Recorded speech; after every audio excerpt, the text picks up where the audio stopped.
Reports from Italy suggest Radu Dragusin could be on the move away from Spurs, with several Italian clubs interested in the player's signature.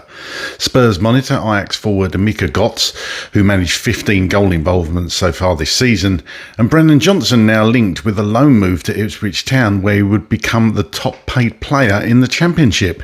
Here are your daily Tottenham news headlines.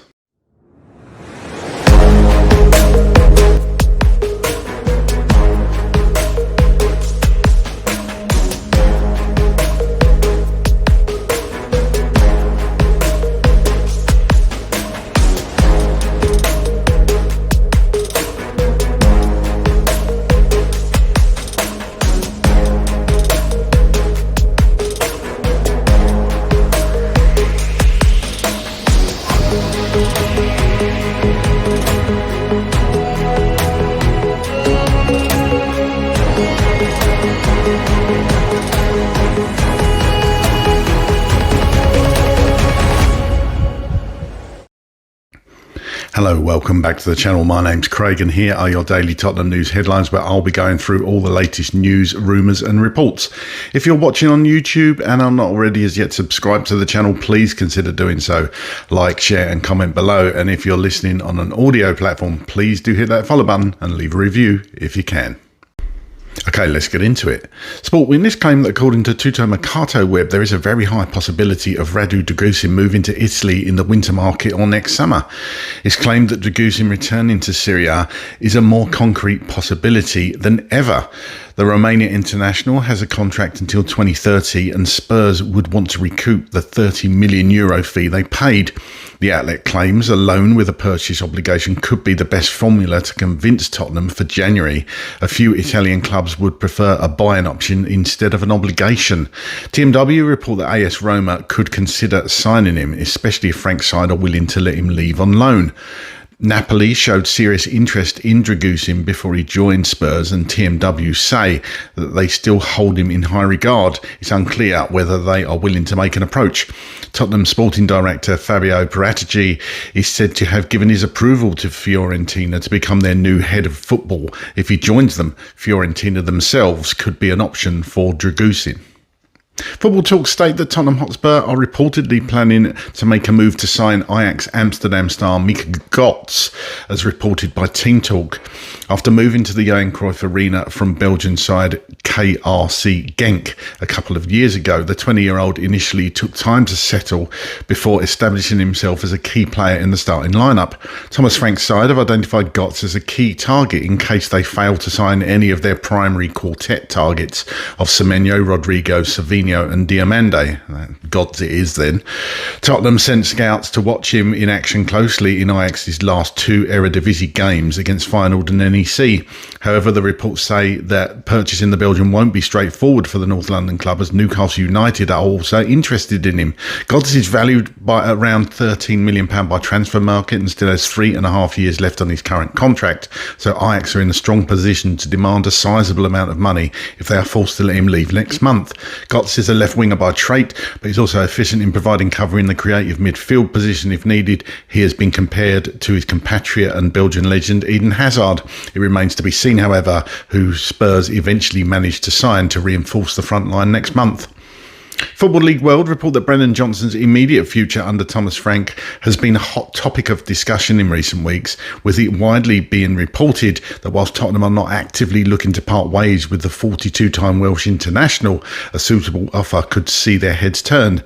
As such, it was claimed that current FA Cup holders Crystal Palace held an interest in the former Nottingham Forest man, before Football Insider reported on Sunday that both Ipswich and Brentford are plotting loan swoops for the man who cost the North London outfit a sizable £47.5 million fee on a 6-year contract from the East Midlands side on deadline day back in summer 2023.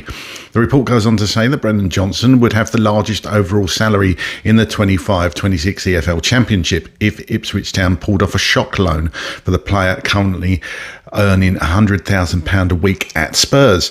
Unsurprisingly, matching such a salary would prove to be a hard task for any Championship side, only adding to the statement which Ipswich could pull off if they fended off Premier League competition. It would not only be the greatest of surprises to learn that whilst Town may not have to fork out the entire value of his wages, Johnson would still have the largest salary of any player to feature in the second tier this season. Johnson would be earning an estimated £20,000 a week higher than the division's top current earner, which is at present said to be Harry Winks of Leicester City. Okay, here's my thoughts on all those stories today. If my voice holds out to go through all these, I must admit my throat is, I think I've got a bit of a bug coming on. But Dragusin exit, firstly. It would be sad to see Dragusin go, but let's face it, due to injury, he's not obviously played for nearly a year now. Good to see him back on the bench for the Liverpool game, however, but Dragusin's agent is often pushing him around when he's been fit anyway, saying that he's upset and unhappy with the amount of game time he's been getting.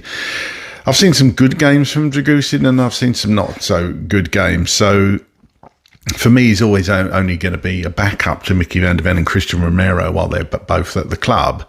I don't think he's ever going to force his way into being a first team starter constantly. So is Dragusin going to be happy to playing second fiddle to Mickey van der Ven and Christian Romero? It doesn't really sound like it. I think he's been happy at Spurs. I think he's just his agent tends to get involved a hell of a lot more, just pushing the player. So it wouldn't actually surprise me to see Dragusin leave. Whether he'll leave in January, I'm not sure about that. They'll probably want him to get a few games under his belt. The games are going to be coming thick and fast throughout January and February. So I would suggest there's going to be chances for Dragusin to play. But I could definitely see him leaving in the summer. But again, we're going to have to go in and replace him if that actually happens. I would imagine we could command a decent fee for him. But as I say, the player's not going to be first choice ever, I don't think. So, but look, you need these sort of players. Of course, you need a squad. So if Spurs and Thomas Frank see him as an important member of that squad, and let's face it, again, Thomas Frank hasn't seen Dragusin play really. So perhaps he's going to want to have a look at him first before making a decision on that one. This Mika Godts, I must admit, I've never heard of this player.